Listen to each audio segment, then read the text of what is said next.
Ето тук сме в таверна Гардена на остров Самос, където дойдохме с едно корабче от Кошадеца, час 45 минути пътуване. Това са така масите, ето е Ани тук играе с телефона да ви праща снимки по Фейсбука. Ние дърпаме лозаки, това е лозакито. И Ани дърпа лозаки. Салатки.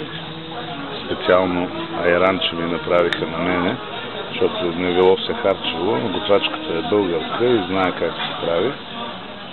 Ето на мангала манджата седи хубаво подтоплена, без да изпива, хора. Виждате как е обрасло, смалъка горе. С две думи, красота.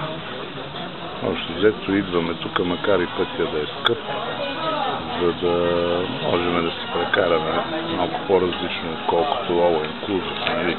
Имаме си All Inclusive тук от хотел Сюртел, ама нещо по-различно. Това човек не идва само да ползва All Inclusive и да се налива като тапан. Топан искам да кажа. Така, ето тук на салте с чесън за розятка, цацики, каквото се. С две думи, голяма красота. Ето ми и мене. Общо взето ще ви кажа едно на здраве с службото. Айде на здраве, приятели.